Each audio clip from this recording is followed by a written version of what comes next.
Bonjour à toutes et à tous, bienvenue à bord du Trigondo. Prenez place et installez-vous confortablement. Nos hôtesses bienveillance et bonne humeur vous accompagnent durant ce voyage parmi les étoiles, les nombres et les messagers. Nous souhaitons aujourd'hui une très bonne fête à toutes les Agnès, les Anya, les Nessie, les Oanel, les Iona, les Sophia, les Épiphanes, les Tiéphanes, les Tiphaine, les Tiffany. Et nous honorons sainte Agnès de Rome, qui fut une toute jeune fille martyre et qui est partie en 304. Voici pour nos racines. Allez hop, pareil au décollage, notre soleil brille en Verseau, nous apportant des envies de fraterniser avec tout le monde, d'aller davantage vers le spirituel également. J'ai détaillé vraiment davantage hier ce passage en Verseau. Je vous invite à visionner cette vidéo, particulièrement si vous êtes du signe Verseau. La lune en Capricorne s'y sent limitée dans son expression féminine et sensible. L'événement astral du jour est bien sûr qui aura lieu ce soir à 20h52 heure sidérale, donc autrement dit à 21h52 en France. Et cette nouvelle lune en Verseau, donc nouvelle lune en signe d'air. Cette lune nous dit, tel le mât d'hier, que c'est le moment d'avancer. Elle nous annonce du changement, un changement plutôt rapide. Faites les choses vous-même en toute indépendance, n'attendez pas des autres. Vous pouvez avoir un besoin de lâcher prise avec une situation. Ce mois-ci pourrait vous donner des envies d'indépendance, de liberté, d'autonomie, d'originalité aussi. Aujourd'hui, nous sommes samedi, c'est le jour de Saturne qui est en Verseau lui aussi, insistant sur un certain détachement, effectivement, allant vers davantage de spirituel. C'est une très bonne période pour s'initier à toute technique de respiration, le yoga par exemple. Parce que spirituel, à la base, vient de spiro, qui a trait à la respiration, au souffle. Poursuivons notre voyage à la rencontre des vibrations des nombres. Alors aujourd'hui, prédominent les vibrations, les résonances des chiffres 1, 4, 2. Nous avons également du 20, du 21 et du 5. Les énergies sont très diverses aujourd'hui, mais le message d'ensemble, moi ce que j'en ressens, c'est déjà d'une part, vous ouvrir sur le monde est une bonne chose. Il est question également de mettre à profit tous ces potentiels et expériences acquises au service de la stabilité. Beaucoup de personnes ont envie de se stabiliser. Dans un couple aussi également, il peut être question de famille, de fonder une famille. Il est question un point de vue plus individuel, il est question de renaissance. Il est question d'avoir terminé un cycle, un chapitre de votre vie. Il est question d'aller droit vers sa renaissance, si cela n'est déjà pas fait, celle de son nouveau moi et de sa nouvelle vie. On est vraiment dans un cycle de départ, de mise en avant, d'action, de mouvement. De mouvement vers soi, j'ai envie de dire, en même temps de mouvement en avant, mais aussi de mouvement vers soi, de se retrouver tel à des questions, face à des questions telles que qu'est-ce que je veux vraiment dans ma vie, d'avoir acquis une certaine maturité, de se détacher de tout ce qui ne correspond pas à ce que l'on est, à ce que l'on veut, et vraiment d'avancer vers soi-même. Je ressens beaucoup une question de maturité, de petit à petit de se trouver de plus en plus soi-même et de construire une nouvelle stabilité en phase avec ce nouveau soi. En tout cas, au niveau des noms, nous sommes en parfaite adéquation avec cette nouvelle lune en Verseau. qui est plutôt, je la sens, de très bon augure, et bénie avec ce beau pape, ce beau 5 aujourd'hui. Profitez-en vraiment pour vous renouveler, pour avancer, pour vous retrouver. Allez, poursuivons notre petit voyage pour le message du ciel. Eh bien, j'ai demandé à la lune, en ce jour de nouvelle lune, qu'a-t-elle à nous préciser? Peut-être. Eh bien, elle nous parle de faire preuve de discernement. On est dans le 10, hein, dans cette roue de fortune, voilà. Effectivement, ça bouge et on nous demande de faire preuve de discernement dans ce mouvement, de ne pas rester trop, surtout qu'on a toujours un Neptune en Poisson. Alors un Neptune en Poisson, c'est merveilleux parce que on vous dit rêver et rêver grand, et il n'y a pas de limite à vos rêves. L'aspect moins positif de cette situation est que parfois on peut se faire des illusions, on peut se faire de fausses idées, enfin, notamment sur des personnes par exemple, sur son entourage, sur sa relation. Donc la Lune nous dit de faire preuve de discernement. Bon, discernement, c'est le discernement, je ne vais pas creuser plus loin. On poursuit notre voyage avec, pour le message de l'homme, j'ai choisi de m'adresser à la sagesse de l'oracle. Et, comme tous les barons rides, bof, j'en ai trop là. Ah, j'en ai trop qui se manifestent. Bon, alors là, on nous parle du principe yin. Bah oui, en nouvelle lune, on est forcément un peu avec le principe yin. Le féminin, le réceptif, l'intuitif, forcément aussi tout ce qui a trait au féminin, la nature, la fertilité, la fécondité, la maternité. On est dans le réceptif, dans ce qui... Ça rejoint tout le potentiel et l'expérience qu'on avait avec les nombres, à savoir, on doit utiliser tous nos acquis. Je pense à, quand je vois ce yin, je pense à la carte de la papesse aussi. Tous nos acquis, toute notre expérience. Voilà, je dirais que maintenant on a on arrive à un stade de notre vie où on a notre terre est prête à accueillir, en fait. Notre terre est particulièrement fertile. C'est le principe yin, c'est aussi un rappel de respecter la nature. Par pitié, par pitié, par pitié, on est en train de détruire complètement la planète, etc. Et ça, c'est un sujet qui me touche particulièrement. En shiatsu, on apprend que c'est le yin qui crée le yang. Or, on est dans une société essentiellement construite et inspirée et créée pour le principe yang. On a un véritable problème avec la nature. On la détruit, on a un problème avec le principe yin, avec le principe yang, avec le principe yin dans notre société yang actuellement, et il est grand temps de... quand il n'y aura plus de yin du tout, il n'y aura plus de yang non plus. Donc il est grand temps de réhabiliter le principe yin dans notre vie. Respecter davantage la nature, la terre, notre alimentation, les animaux. On va commencer par ça, déjà.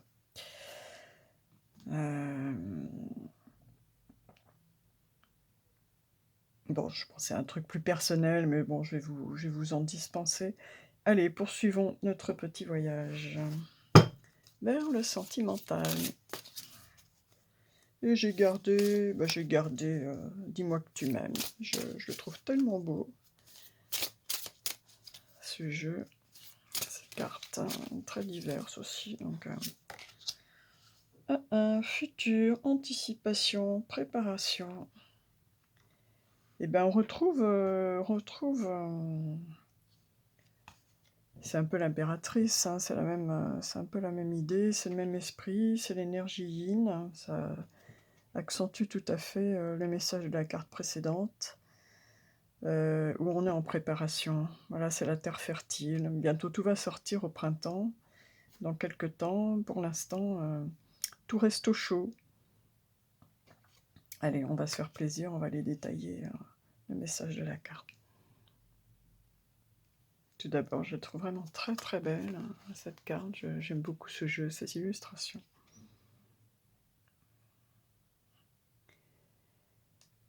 Alors, cette carte nous dit « Qui vivra verra ». Bon, moi j'y vois un 31, j'y vois une impératrice accompagnée d'un potentiel, donc effectivement, ça rejoint tout à fait les énergies du jour, l'énergie l'énergie yin, hein, le principe féminin, le 2. On est dans la préparation en vue d'une construction, une construction plutôt sérieuse, plutôt organisée, plutôt stable. Alors, quand tu penses à demain, tu n'es déjà plus dans ton présent. Tu es quelque part dans ta tête, dans tes pensées, mais tu ne peux pas prétendre être ici et maintenant, quel dommage. Il est bon d'être organisé, mais en contrepartie, il n'est pas bon de trop anticiper. Ne te perds pas dans de grands plans et de grands projets trop structurés actuellement. Il y a d'autres priorités à mettre en lumière, car elles doivent à tout prix être conclues. Si tu veux avoir l'esprit tranquille en amour, tu devras préparer le terrain pour pouvoir solidifier les fondations de ton cœur et celles de ton couple. Reste optimiste dans toutes tes projections à deux et place avec normalité les pions tels que tu souhaites les voir gentiment avancer. Le but est de prendre du plaisir en restant animé et en jouant le plus longtemps possible, pas de finir rapidement la partie. Alors, un petit message spécialement pour les célibataires. On te dit, tu dois arrêter, de voir le verre à moitié plein quand ça t'arrange, mais plutôt t'obliger à rester fidèle et optimiste envers l'amour véritable. Car oui, toi aussi, tu as droit au bonheur, comme tout ici-bas, sans négociation. Ne te cache plus derrière des complexes ou des manques de quoi que ce soit. Crois en l'avenir de ton cœur le plus certain et sois encore patient. Bon, alors, le message est que... Enfin, moi, je l'entends comme ça. C'est déjà de se préparer soi, ici et maintenant, pour être disponible vraiment avec l'autre, que ce soit en couple, que ce soit en célibat. Si on n'est pas vraiment bien avec soi-même, c'est difficile d'être bien avec qui que ce soit une relation amoureuse ou autre d'ailleurs. Donc, avant de faire des plans sur la comète, nous dit-on, déjà occupe-toi de toi ici et maintenant. C'est vraiment une phase de préparation. Occupez-vous de vous. Prenez soin de vous. Voilà. Rééquilibrez ce qui doit l'être. Et vous vous sentirez mieux pour être en relation avec les autres par la suite. Bon. Alors, si mon âme sœur me ressort encore peut-être, je vais finir par me vexer.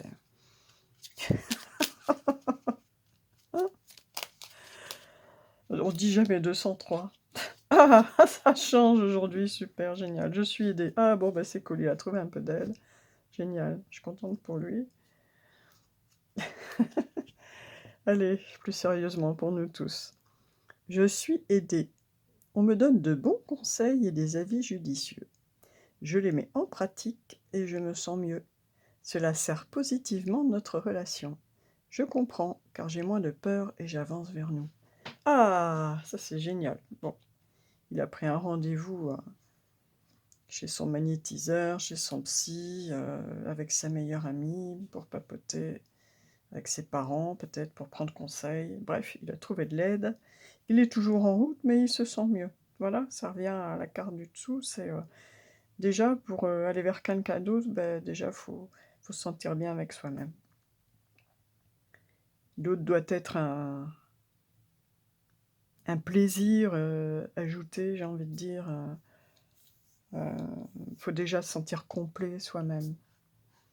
Et l'autre, ce n'est que du bonus, que de la cerise sur du gâteau, que du envie de partager des choses ensemble, se faire plaisir ensemble, voilà. Bah, c'est comme ça que je vois les choses. Après, chacun a sa vision, bien évidemment.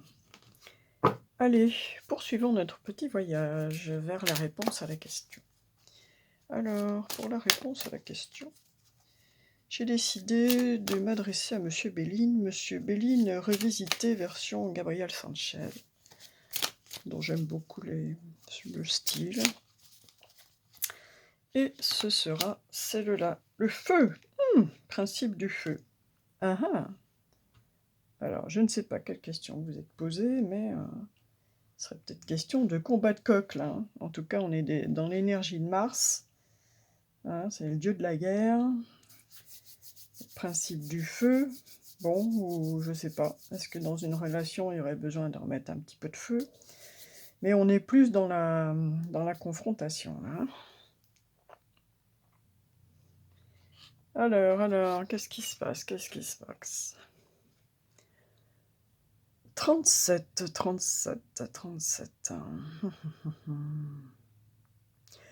Ben là, en fait, je le ressens moins comme quelque chose de belliqueux ou de combat de coq, en fait, en vue des cartes précédentes, où on nous parle vraiment de l'énergie yin, de la gestation, de la préparation, etc. Moi, ici, ça me fait plus penser à un feu intérieur, surtout avec ce 37, qui me fait penser à une impératrice accompagnée d'un chariot. On est sur le chemin de vie de l'impératrice, toujours du principe yin, du principe féminin. Moi, je ressens ce feu comme le feu de vie, le feu intérieur, peut-être une maternité. C'est mon interprétation intuitive personnelle. Sinon, si on prend les mots-clés de cette carte d'une façon habituelle, on va vous parler de courage, d'agressivité, de conviction, d'ardeur, de spontanéité, de combativité, d'héroïsme, d'investissement, de passion, d'impulsivité, de déraison, de vitalité, d'engouement, de dévotion. On va vous parler d'endurance, d'enthousiasme, d'initiative, d'implication, de motivation, je crois que je l'ai déjà dit, de création, de purification aussi, hein. Vous voulez purifier votre aura, par exemple, alors si vous avez la chance d'avoir une belle cheminée chez vous, vous vous mettez voilà, en position de sérénité, assise en tailleur, les yeux fermés devant, pas trop près évidemment, inutile de risquer de vous prendre une étincelle ou quoi, suffisamment à distance de sécurité, c'est bien, on est bien d'accord, et vous restez, voilà, respirez profondément cette énergie du feu pendant 5 minutes, et ensuite vous vous tournez et vous offrez votre colonne vertébrale à ce feu qui va la réchauffer. Et c'est une bonne façon de nettoyer, de purifier votre aura.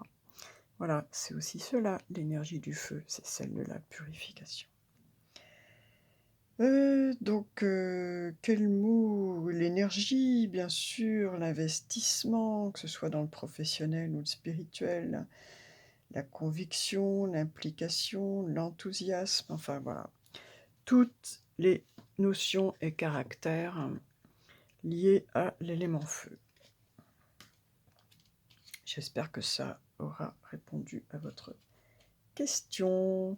Allez, le petit trigone va aller se poser un petit peu sur la terre.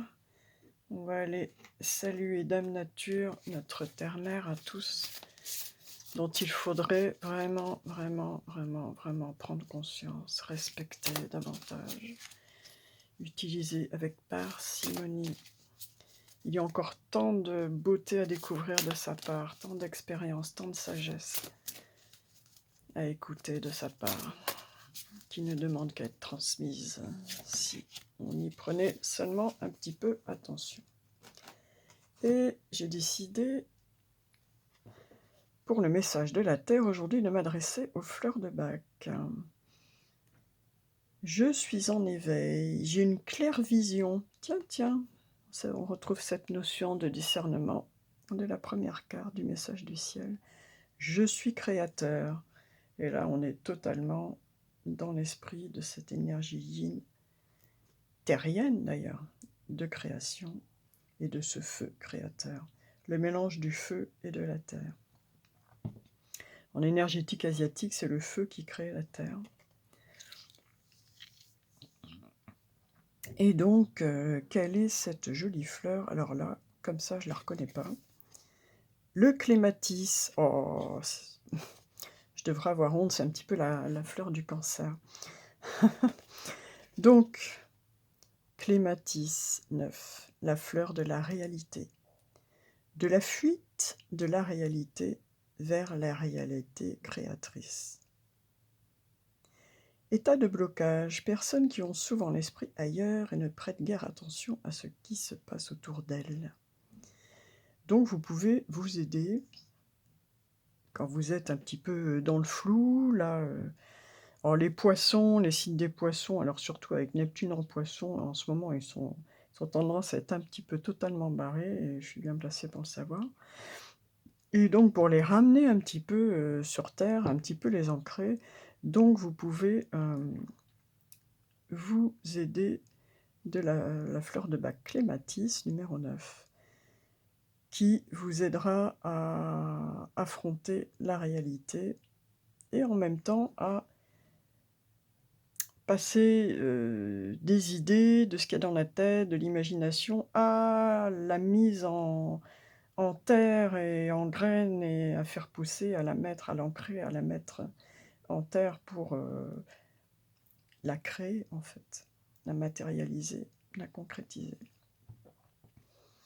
Donc voilà, clématis, pour faire preuve de discernement, pour vous aider à être plus ancré dans la réalité, pour vous aider dans votre créativité, à passer de l'idée, de l'imaginaire, à la mise en terre, si je peux m'exprimer ainsi, pour planter votre graine et ainsi la faire pousser.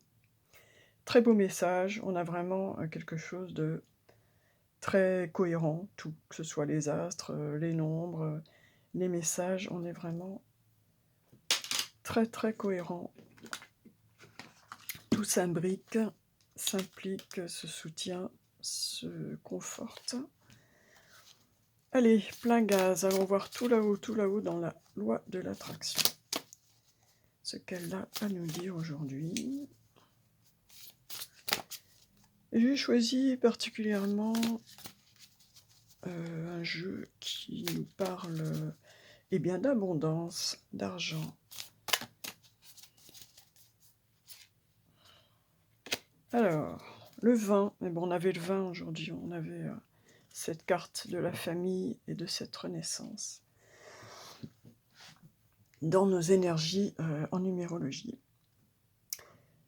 Le vin nous dit « Je peux pivoter en toutes circonstances ». Vous avez la capacité de pivoter dans toutes les situations, mais vous êtes pour la plupart des êtres d'habitude, et ces habitudes sont généralement si ancrées que le chemin le plus court pour atteindre la joie à laquelle vous aspirez consiste souvent à pivoter durant votre sommeil. En recherchant des pensées agréables avant de vous endormir, puis en profitant du calme mental qui accompagne votre sommeil, et à votre réveil en retournant immédiatement vers des pensées agréables, vous pouvez atteindre l'expérience ultime du pivot. Donc, on vous indique ici une façon quelque part de modifier votre point d'attraction pour attirer ce que vous voulez. Donc, c'est une technique à relire, à revoir. Très intéressant. Se concentrer avant le sommeil et y revenir au réveil. Intéressant. Eh bien écoutez, moi je suis super contente de ce tirage très positif. On nous parle de créativité, de fertilité, de renouveau, d'enthousiasme, de passion, de volonté, de détermination. Cette nouvelle lune, je le sentais, je le sens, de toute façon, même dans mes énergies, je me sens, effectivement plus légère depuis que nous sommes passés en Verseau, là. Et donc bah, c'est génial, c'est génial. J'espère que vous ressentez cette même, libération, j'ai envie de dire. Je le ressens comme ça, en tout cas physiquement dans mes énergies. Je me sens plus légère. Je vous souhaite la même chose, avec beaucoup d'idées, beaucoup de fertilité, beaucoup de créativité, beaucoup d'honnêteté aussi vis-à-vis de vous-même. On avait la justice il n'y a pas longtemps qui nous demandait vraiment de nous regarder en face et de nous demander qu'est-ce que vous voulez dans votre vie. Et vraiment, je ressens ça vraiment beaucoup en ce moment, de faire des bilans et, et bien de reprendre le volant de son chariot, de son véhicule, de sa vie et éventuellement de donner un petit coup de volant dans une nouvelle direction, une qui est plus en symbiose avec vous-même et avec vos aspirations pour le futur. Allez, on va se quitter avec une bénédiction. Cette fois, ce sera bien une bénédiction. Je vous remercie d'avoir partagé ce moment avec le petit Trigone, ce petit voyage, ce moment de détente, de réflexion, d'attraper des messages, voilà. Tout ce que le ciel, l'univers veut bien nous donner dans toute sa générosité, son ouverture. Et on va se quitter avec une magnifique bénédiction, avec un bel arbre qui peut nous parler effectivement de stabilité, d'ancrage, mais aussi de développement, peut-être de famille. Il était aussi question de famille aujourd'hui. Bénédiction de la question. Examine et identifie chaque croyance qui prend racine dans une peur irrationnelle. Pose-toi la question. Est-ce que j'en ai encore besoin ? Si la réponse est non, remplace-la par une croyance basée sur la confiance et l'amour. Les bénédictions vont se répandre sur toi dès que tu auras fait cela. Rends-toi ta liberté. Et bien, c'est ce que je disais. C'est ce que je disais, c'est vraiment ce que je ressens actuellement. Je ressens un grand souffle de liberté arriver. J'ai même pas envie de dire qui va arriver. Voilà. Eh bien, je vous souhaite une très bonne journée à tous. Si vous appréciez les voyages du petit Trigone, n'hésitez pas à liker, à mettre des petits pouces, à mettre des petits commentaires, des retours par exemple sur ce que vous avez vécu cette semaine, si ça correspondait ou pas. Ça m'intéresse, intéressant. Et puis, surtout, s'il vous plaît, partagez. Partagez autour de vous, car je le sais pour l'avoir vécu, j'ai vécu des phases difficiles, comme beaucoup, hein, ça m'arrive aussi. Et franchement, j'ai trouvé à travers certains partages sur YouTube, j'ai trouvé avec certaines personnes beaucoup de soutien dans tes tirages sur YouTube par d'autres personnes, et je me suis moi-même apporté beaucoup de soutien avec les oracles, avec les cartes, et c'est pourquoi j'ai décidé de moi-même de faire profiter, je dirais, certaines aptitudes plutôt développées en matière de réceptivité pour en faire bénéficier les autres et apporter autant que je peux le faire de soutien aux autres par cette mise en place de cette chaîne et de ce petit Trigone qui voyage pour apporter des messages. Donc je vous demande vraiment de partager autour de vous, et même si vous le partagez 10 personnes et que ça rend vraiment, vraiment service à une d'entre elles, bah franchement c'est génial, quoi. Voilà, je vous remercie pour tout cela, je vous dis à bientôt.